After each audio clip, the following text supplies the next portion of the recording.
नाज़रीन अस्सलामु अलैकुम वरहमतुल्लाहि वबरकातुहू। मैं हूँ आपका मेज़बान अंसार अजीज़ नदवी और आप मेरे साथ देख रहे हैं सीधी बात। नाज़रीन, हमने सऊदी अरब में मुकीम तारिकीन वतन, चाहे वो भारत से हों, बांग्लादेश से हों, पाकिस्तान से हों या फिर फिलिपाइन या फिर दीगर अफ्रीकन गरीब ममालिक या एथोपिया या दीगर गरीब ममालिक से, इन लोगों की बारहा हमने जुल्म की दास्तानें सुने हैं और सुनते आ रहे हैं। कभी वीज़ा एजेंट की धोखाबाजी की वजह से ये मजदूर लोग जाकर वहां फंस जाते हैं और गधे की तरह मजदूरी करने पर मजबूर किए जाते हैं। कभी देहात में दूर गर्मी की तपिश में ऊंटों के चरवाने का मंजर दिखाया जाता है, वगैरह वगैरह। और इस तरह की खबरें खाल खाल ही आती थी, बाद में हमेशा आने लगी। मगर अब जो हालात सऊदी अरब के बन गए हैं या बना दिए गए, और जो नए नए लेबर कवानीन और मुलाजिमतों के कवानीन तारिकीन वतन, वो चाहे ताजिर हों या मुलाजिमीन हों या फिर दीगर कवानीन के सिलसिले में, महसूस होता है कि अब सऊदी अरब एक डरावने ख्वाब का रूप धार लिया है, जिसमें तारिकीन वतन इस डर और खौफ के माहौल में है कि कब कोई नया कानून बन जाए और वो पकड़े जाएं, इसका अंदाजा नहीं। नाज़रीन, मैं साल 2013 की रिपोर्ट चेक कर रहा था तो सऊदी अरब में गैर मुल्कियों के खिलाफ वीज़ा क्रैकडाउन के नतीजे में उस वक्त दुनिया भर से करीब 5 लाख से जायद अफराद को सऊदी अरब से डिपोर्ट किया गया था, यानी बाहर भेज दिया गया था। ये वो तादाद है जिसको बरतानवी एक अखबार खबर रसां इदारे राइटर्स ने अपनी एक रिपोर्ट में दर्ज किया है। दरअसल साल 2013 में अचानक हुकूमत की जानिब से, सऊदी हुकूमत की जानिब से एक हतमी फैसला लिया गया था। उनमें मैनेजर्स, अकाउंटेंट, घरेलू मुलाजिमाएं और मजदूर वगैरह शामिल थे, और इस नतीजे में 5 लाख लोगों को अपने वतन वापस लौटना पड़ा था। दरअसल तफसीलात में जाएं तो सऊदी अरब की उस वक्त की हुकूमत, साबिका हुकूमत की जानिब से कोशिश की गई थी कि निजी शोबों में मकामी लोगों के लिए 20 लाख असामियां पैदा की जा सके, रोजगारी के मौके। लेकिन 10 लाख से जायद गैर मुल्की वर्कर्स की वजह से हुकूमत की कोशिशें नाकाम हो गई थी। उसी को मद्देनजर रखते हुए आनन फानन में कानून बनाकर गैर मुल्कियों के खिलाफ क्रैकडाउन शुरू हुआ। V.A नामी एक अखबार लिखता है कि अदीस बाबा एयरपोर्ट के ट्रांसिट सेंटर में हजारों दूसरे लोगों के साथ फ्लाइट का इंतजार करने वाले 27 साला मोहम्मद अहमद एथोपिया भी उन 1,20,000 शहरियों में शामिल था जिन्हें वतन वापस होने पर मजबूर होना पड़ा था। उसके बयान के मुताबिक हमें घरों से, काम की जगहों से धक्के मारकर निकाल बाहर किया गया था। 5 साल सऊदी अरब में गुजारकर डिपोर्ट होने वाले मोहम्मद अहमद बहरे अहमर के जरिए फिशिंग बोट में सऊदी अरब पहुंचा था और उनका शुमार गैर कानूनी तारिकीन वतन में होता था। मोहम्मद यूनुस नामी एक शख्स कहता है कि वो एक एम्प्लॉयमेंट एजेंसी के जरिए सऊदी अरब पहुंचे थे और एक होटल में काम कर रहे थे। कुछ अरसे बाद उनसे जॉब छोड़ने को कहा गया। उसके बाद उसके स्पॉन्सर ने वीजा पेपर पर साइन करने के लिए 7,000 रियाल का मुतालबा रखा। स्पॉन्सर्स के जरिए इस तरह के जुल्म की कहानी तो हम सुनते ही रहते हैं। जी हां नाज़रीन, हम बारहा सुनते हैं। नाज़रीन, हकीकत यह है, बल्कि मैं इस बात का तस्करा पहले भी कर चुका हूं कि बैरून मुल्क में होने का तसव्वुर हमारे माशरे में इस कदर बड़ी निगाह से देखा जाता है। आमतौर पर वो चाहे किसी भी मुल्क में हो, बिलखुसूस ये एशियाई ममालिक जहां पर जैसे पाकिस्तान, बांग्लादेश और भारत की बात करें तो अगर किसी लड़की कोई एक डॉक्टर का रिश्ता जो भारत में रहता है या उसके अपने वतन में रहता है और अच्छी खासी कमाई कर लेता है, और फिर एक ऐसे शख्स का जो बैरून मुल्क में बरसरे रोजगार है, अब चाहे वो कोई भी मजदूरी करे, शॉपकीपर हो, टैक्सी चलाए, मजदूरी करे, होटल में मुलाजिमत करे या फिर झाड़ू लगाए, इससे उस खानदान को, उस समाज को, उस लड़की को कोई फर्क नहीं पड़ता। वो खानदान या फिर लड़की, लड़का बाहर है कि इस जुमले को तरजीह देता है। अब पता नहीं ये सोच बाकी है या खत्म हो गई है, मुझे लगता है कि खत्म हो जानी चाहिए। नाज़रीन, असल में गलती किसकी है? गलती किसी फर्द की नहीं है। दरअसल हमारी सोच और माशरे और समाज की जानिब से पैदा किए गए इस तस्वुर की गलती है जिसको हम जैसे कुछ अफराद ने बनाया है। नाज़रीन, सऊदी अरब के सख्त कवानीन ने तिजारत हो या मजदूरी, तमाम तर शोबों में सऊदियों को तरजीह देने का सोच लिया है। दुकान चाहे कोई भी चलाए, उसमें ज्यादा से ज्यादा मुलाजिमीन सऊदी वतनी होनी चाहिए। ये जो नए कानून अभी बन रहे हैं, अब आप खुद अंदाजा लगाएं कि स्पॉन्सर्स को वीजा की रकम अदा करें या सऊदी बाशिंदों को पालना शुरू कर दें। इसके अलावा भी फैमिली के वीजा को रिन्यू करने में हर फर्द के सर पर हजारों रियाल बढ़ा दिया गया है। मजदूरी के वीजा की स्पॉन्सरशिप की कीमतों में इजाफा कर दिया। टैक्सी चलाने वालों का जीना दो भर कर दिया। दुकान चलाने वालों के नाक में दम कर दिया। तो आज सूरत हाल यह है कि अपनी मेहनत का सरमाया लगाने वाले तमाम गैर मुल्की परेशान जिंदगी गुजारने पर मजबूर हैं।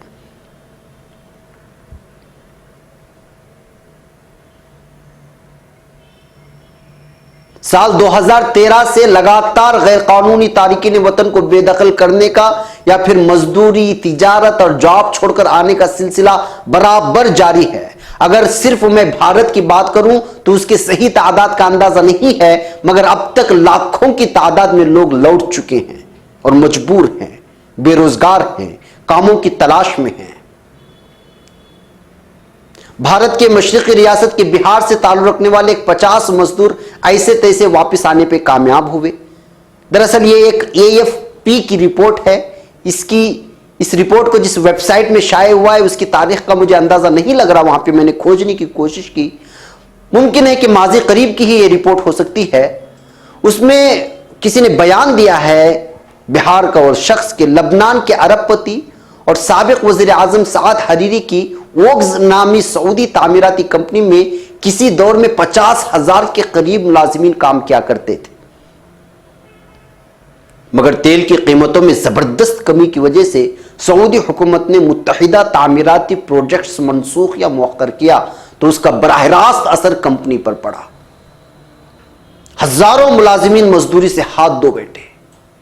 दिल्ली वापस लौटने वाले इमरान हसनी नामी इलेक्ट्रीशियन का कहना था कि अचानक कंपनी ने कैंटीन भी बंद कर दी, तो 3 रोज तक हमारे पास खाने या पीने के लिए कुछ भी बाकी नहीं था और ना ही बिजली थी।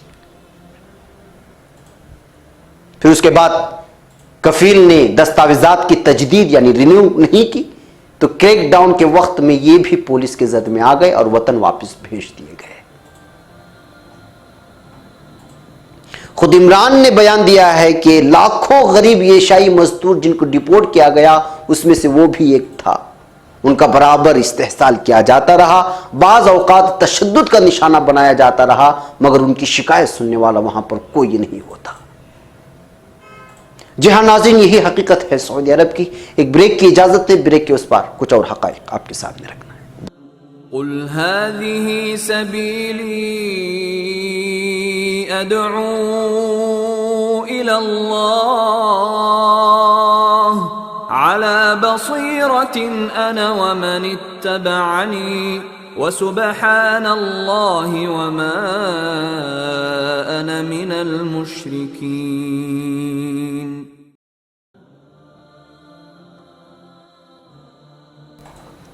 नाज़रीन, इस्तक़बाल है सीधी बात की अनोखी महफिल में। नाज़रीन, आपको मालूम होना चाहिए कि सऊदी अरब में किफ़ालत से मुताल्लिक़ कानून के मुताबिक कोई भी गैर मुल्की मजदूर अपने कफील की मर्जी के बगैर कोई नई मुलाजिमत भी नहीं कर सकता,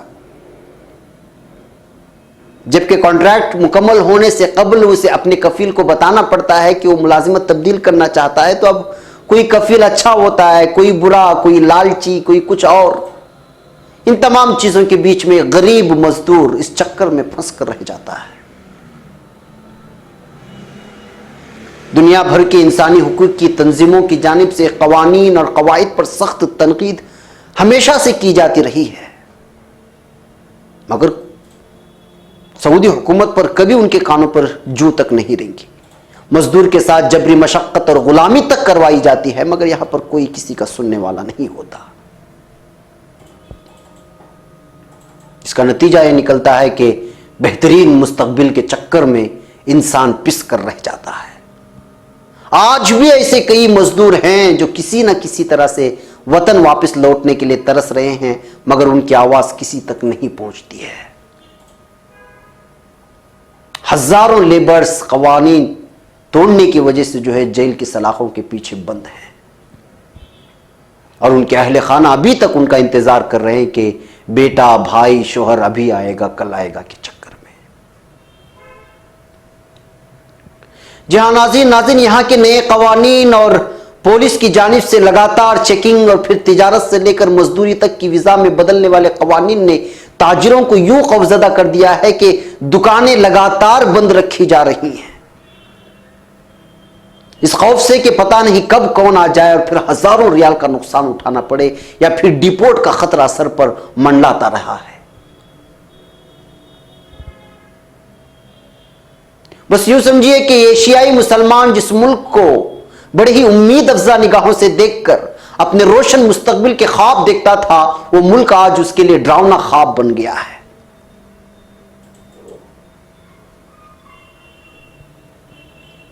नाज़रीन, आखिर ये सब तब्दीलियां कैसे आई, क्यों आई, एक सवाल है।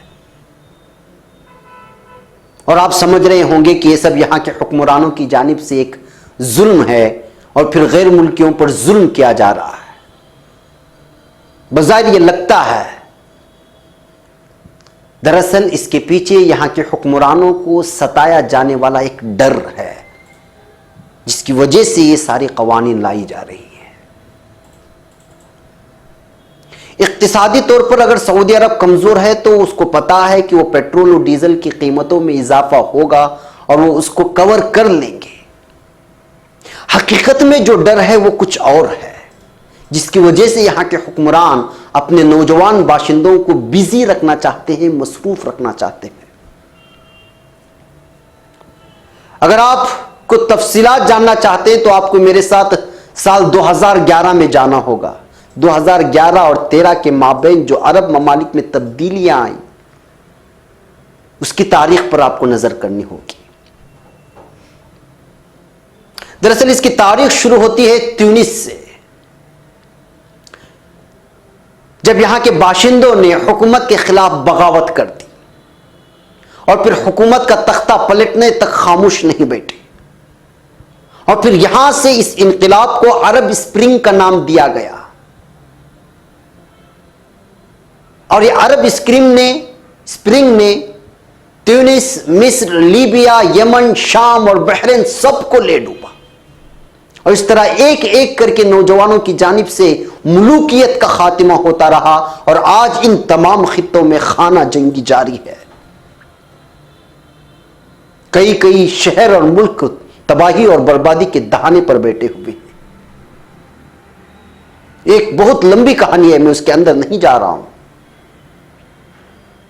क्योंकि यमन की अलग कहानी है, ट्यूनिस की अलग कहानी है, लीबिया की अलग कहानी है, मिस्र की अलग कहानी है, बहरीन की अलग कहानी है, और शाम की अलग कहानी है। यहां की सियासत में गहराई से मुताला करने वाले और फिर अचानक इस कदर तब्दीली में नौजवानों की एक बहुत बड़ी तादाद के पीछे छुपे राज की छानबीन की गई, तो पता चला कि यहां के अक्सर नौजवान, बहुत बड़ा तबका बेरोजगार था, जिसके पास जॉब नहीं था। उसने पूरी तरह, इस नौजवान तबके ने हर इलाके में, जितने भी इलाकों का मैंने आपके सामने नाम लिया, जब जब भी एहतिजाज हुए पूरी तरह से उसमें हिस्सा लेकर हुकूमत को गिराने में मुमिद्द मुआविन रहे। लिहाजा अरब स्प्रिंग की सबसे बड़ी वजह जो मानी जाती है वो बेरोजगारी मानी जाती है नौजवान तबके की। इसी के बाद से सऊदी अरब में, जैसा कि पहले ब्रेक में मैंने कहा था कि साल 2013 में यहां के बाशिंदों को करीब 20 लाख रोजगारी के जराए फराहम करने का फैसला किया गया, मगर यह मुमकिन इसलिए नहीं हो सका क्योंकि जिस शोबे में भी कोशिश करते वहां गैर मुल्की बैठे हुए थे और फिर करीब 10 लाख से जायद गैर मुल्कियों की अहम तरीन ओहदों पर होने की बिना पर हुकूमत फौरी तौर पर कोई फैसला नहीं ले सकती थी, जिसकी वजह से उसके बाद बाकायदा अलग अलग शोबों को लेकर कितने सऊदी होनी चाहिए और कितने गैर मुल्की होनी चाहिए, वीज़ा की नौइयत क्या होना चाहिए, कितनी मुद्दत होनी चाहिए, क्या क्या लियाकत होनी चाहिए, ये सारी चीज़ें मिलाकर के कानून बनने लगे। और अब साल 2018 चल रहा है जहां पहुंचते पहुंचते ये कवानीन इतने सख्त होते गए कि तिजारत के शोबे तक को अपने दायरे में लेते हुए साल हा साल से जो लोग सऊदी अरब के मुख्तलिफ इलाकों में बरसरे रोजगार थे उनको कंगाल कर दिया। और इस तरह एशियाई ममालिक जिसमें सिर्फ भारत, पाक, बांग्लादेश और दीगर अफ्रीकन गरीब ममालिक के बाशिंदे लाखों की तादाद में अपने वतन वापस हुए और अब भी हो गए और ये सिलसिला न जाने कब तक जारी। किस्सा मुख्तसर ये कि नए वली अहद यानी शहजादा मोहम्मद बिन सलमान गुज़िश्ता साल रमज़ान के महीने में ज़बरदस्ती गद्दी पर बैठने के बाद विजन 2030 का ऐलान कर दिया और एक नए सऊदी अरब की पहचान दुनिया में कराने की निस्बत से ऐलान करदा उस मंसूबे को यूरोपीय ममालिक ने सराहना शुरू कर दी, क्योंकि उसको गद्दी पे बिठाने पर जिसका सबसे बड़ा किरदार था वो अमेरिका का था। दरअसल इस पूरे विजन 2030 को देखा जाए तो इस मंसूबे में बज़ाहिर तेल की बनिस्बत सऊदी अरब दूसरे शोबों से भी अपनी आमदनी का जरिया बढ़ाना चाहता है और ख़वातीन को आज़ादी देना चाहता है, और भी बहुत सारे मंसूबे हैं। और अगर मैं साफ कहूं तो विजन 2030 में जो खुफिया राज छुपा है वो ये है कि सऊदी अरब 2030 तक पूरे सऊदी अरब को तारिकीन वतन को तिजारत और दीगर मुलाजिमत से पाक करके सिर्फ सरमायाकारी के शोबे तक ही महदूद करना चाहता है।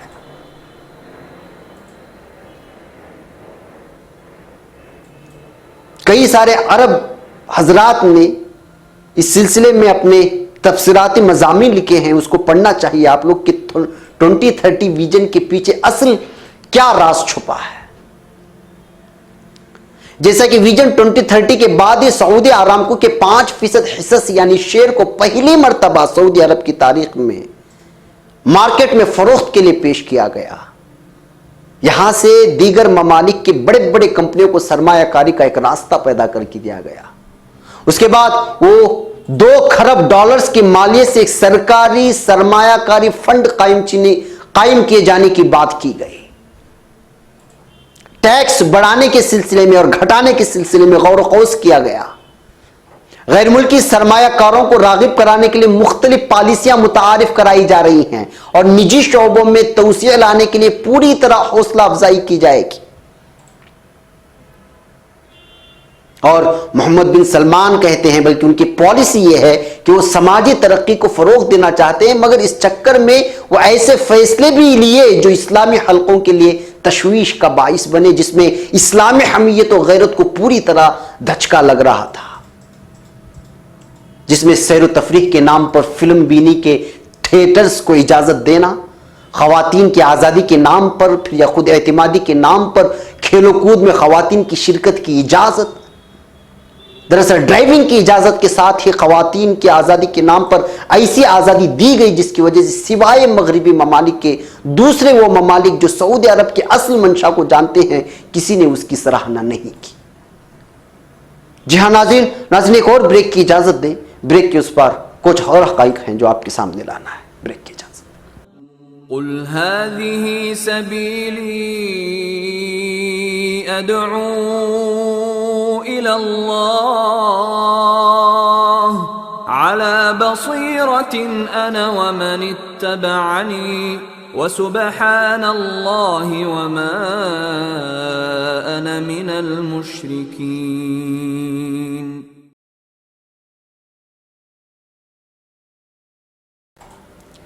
नाज़रीन, इस्तक़बाल है सीधी बात की अनोखी महफिल में। नाज़रीन, हकीकत यह है कि तारिकीन वतन के सिलसिले में सऊदी अरब में जो कवानीन बन रहे हैं या बनाए जा चुके हैं, इस सिलसिले में यहाँ की हुकूमत आज़ाद है, इस पर क्या बात किया जाए। मगर हाँ, हम अपने उन भाइयों को ज़रूर मशवरा दे सकते हैं कि अगर रोज़गारी की तलाश में या दीगर किसी शोबों में दिक्कत हो रही हो तो लौट आएँ अपने मुल्क में, अपने वतन में, और फिर कारोबार करें, मुलाजमत करें। भारत हो, पाक हो, बांग्लादेश हो या दीगर ममालिक, एक कसीर आबादी वाले ममालिक हैं। यहाँ पर रोजगारी के सबसे ज्यादा मौके मैसर होते हैं और मुलाजिमतों को भी मौके मैसर होते हैं, और तिजारत के लिए भी बहुत सारे लाइन और मैदान पड़े हुए हैं। मगर अफसोस यह है कि कहीं हम अपनी लाई हुई पूंजी ऐसी कंपनियों में न लगा बैठे जो लूटने की गर्ज से डबल और ट्रिपल फायदे का लालच देकर आपके इंतजार में बैठे हुए हैं कि हम आपको लूट लें। ऐसी कंपनियों से परहेज किया जाना चाहिए। बहरकैफ जो लोग सऊदी छोड़कर आ रहे हैं या दीगर ममालिक, वाकई उनके लिए वक्फा बहुत बड़ा कठिन वाला मरहला है, मगर यह भी हल हो जाएगा। मगर शर्त यह है कि आपको जल्द साहूकार बनने का लालच ना हो, वरना तो जिंदगी भर की मेहनत की पूंजी भी लालच के चक्कर में हाथ से निकल जाएगी। इस बात को जरूर सोच लें, क्योंकि फिलहाल कर्नाटक की करीब 17 कंपनियों ने अपनी कौम का हजारों करोड़ रुपया लूटकर फरार हो चुकी है, या फिर आजकल कहते कहते लोगों को ठगा रहे हैं। बहरकैफ नाज़रीन, सऊदी अरब के क्रैकडाउन की बातें करें या फिर सऊदी अरब के इस्लाम मुखालिफ फैसले, ये पूरे आलमी इस्लाम के मुसलमानों के लिए तशवीश का बाइस है। सऊदी अरब पूरी तरह यूरोपियन ममालिक को सरमायाकारी के लिए रास्त खोल दिया है। इस तरह से मल्टीनेशनल कंपनियों की आमद जब होगी तो यहां की बेहयाई भी वो अपने साथ लाएंगे, जैसे कि मुत्तहिदा अरब इमारात का हाल इस वक्त है जो देख रहे हैं आप लोग। और फिर दूसरी जानिब इसराइल की जानिब से मोहम्मद बिन सलमान अपना झुकाव दिखा चुके हैं उसकी तरफ। कतर पर पाबंदियां आयद करना, मिस्र में मुर्सी की हुकूमत का तख्ता पलटने के लिए इख्वान मुस्लिमीन को दहशतगर्द तंजीम करार देकर बगावत के लिए फंडिंग करना। नाज़रीन, हकीकत यह है कि इस वक्त मशरिक़ वस्ता में सऊदी अरब का जो किरदार है वो बहुत ही खतरनाक है।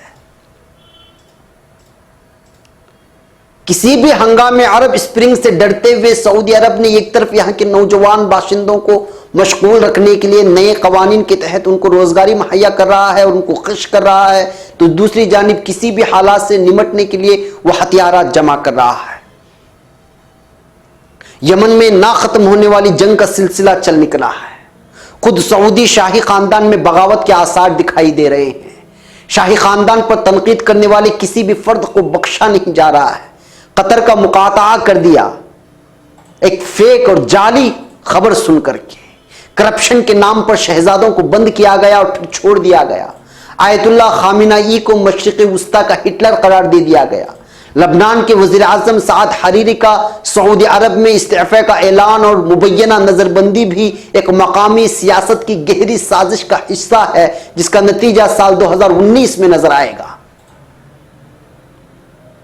अमरीकी सदर का बैतुल मक़दिस को इसराइली दारुल हुकूमत तस्लीम करना और फिर सऊदी अरब की जानिब से रस्मी तनकीदी बयान जारी करते हुए अमरीका के साथ ताल्लुकात को बराबर जारी रखना, यह मुनाफिकाना रोल था सऊदी हुकूमत का।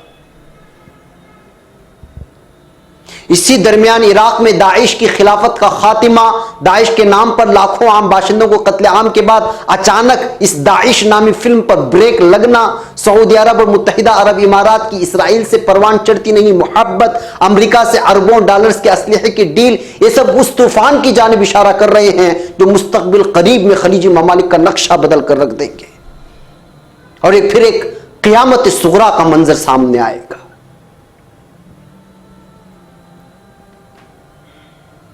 नाज़रीन, सऊदी अरब के इन तमाम फैसलों के बीच और पेट्रोल और डीजल की खामतेल की गिरती चढ़ती कीमत की गिराफ के बीच में तारिकीन वतन को यही मशवरा देता हूं कि एक बहुत बड़े बहरान से पहले कोई ठोस फैसला लेना ही बेहतर है,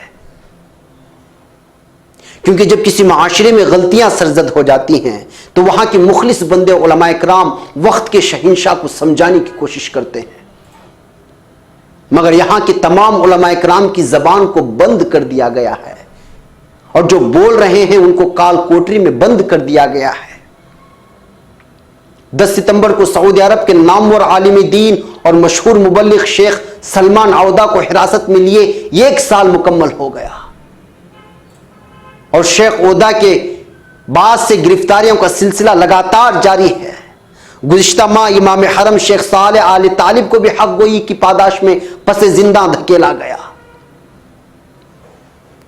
एक सही रिपोर्ट पर अगर यकीन करें तो अब तक 350 से भी ज्यादा अफराद बगैर जुर्म के गायब बताए जा रहे हैं, लापता बताए जा रहे हैं, यानी कि कहां है, किस हाल में है, किसी को पता नहीं है।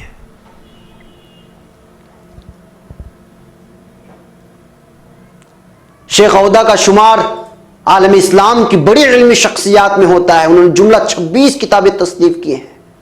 International union of Muslim scholars Doha Qatar के नायब सदर और यूरोपीय इफ्ता काउंसिल के मुअक्कर रुकन हैं, इसलिए पूरी दुनिया में उनको इज्जत की निगाह से देखा जाता है। उधर शेख सालेह पर इल्जाम लगाया गया है कि उन्होंने दाइश के लिए फंडिंग की थी। इसी तरह जय्यद आलिम शेख इवज अल करनी को भी एक ट्वीट पर 1 लाख रियाल जुर्माना लगाया गया, फिर उनको भी लापता कर दिया गया। मक्का मुकर्रमा की जामिया इमाम मोहम्मद सऊद अल इस्लामिया के उस्ताद और मुमताज और बुजुर्ग आलिम दीन शेख नासिर अल उमर को भी गिरफ्तार करने की खबर है। इसके अलावा गिरफ्तार शुदगान में आलिम इस्लाम के मारूफ कारी शेख इदरीस अबू बकर, शेख सफर अल हवाली, शेख अहमद अल अम्मारी, साबिक उस्ताद मदीना यूनिवर्सिटी भी जेर हिरासत में है। एक जराये से खबर मिली है कि सिर्फ जामिया इमाम मोहम्मद के 16 असातिज़ा को नजरबंद कर दिया गया है, फिर कालकोठरी में फेंक दिया गया है। यह उलमाए किराम की बात है, तो इसके अलावा सहाफ़ी, मुफक्किर, डॉक्टर्स, प्रोफेसर्स, स्कॉलर्स, मशहूर अदीब और शायर हजरात को भी चुन चुन कर जेल के सलाखों के पीछे ढकेल दिया गया और बिला वजह, जिसमें डॉक्टर खालिद आजमी है, प्रोफेसर अब्दुल लतीफ है, डॉक्टर उमर अली हैं, डॉक्टर आदिल हैं, मोहम्मद अल हैदान है, डॉक्टर अब्दुल मुहसिन हैं, गरम अल बेशी हैं, मोहम्मद अब्दुल अजीज अल खुजैरी हैं और इब्राहिम अल हारिसी हैं और हसन इब्राहिम अल मालिकी वगैरह शामिल हैं।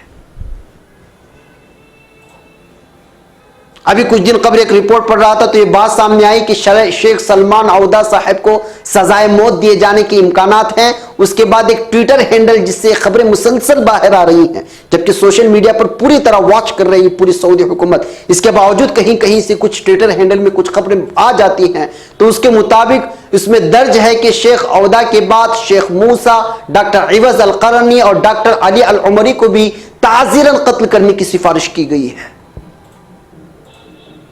और खबर यह भी सामने आई है कि साल 2016 से गिरफ्तार मशहूर आलिम शेख अब्दुल अजीज तुरैफी की जेल में इंतहाई तशवीशनाक होने के बायस वो अस्पताल में जेर इलाज हैं। इसी तरह अमरीकी फौज की सऊदीया में मौजूदगी के खिलाफ फतवा देने वाले मशहूर बुजुर्ग आलिम दीन शेख सफर अल हवाली को भी जेल से अस्पताल मुंतकिल किया गया है, मगर बताया जा रहा है कि इन दोनों को इलाज से महरूम करके दारुल बका पहुंचा दिया गया है या फिर पहुंचाए जाने की तैयारी में है।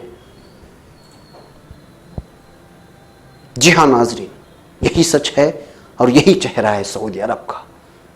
शायद ये खबर आप तक पहुंचे कि न पहुंचे, यही हकीकत है। कुल हाज़िही सबीली अदअू इलल्लाह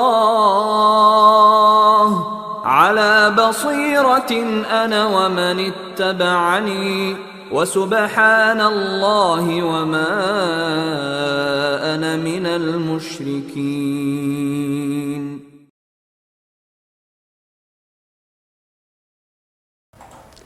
नाज़रीन, वक्त हो चला है और मेरे पास सऊदी अरब के सिलसिले में बोलने के लिए बहुत कुछ मवाद है, लेकिन फ़ायदा क्या है।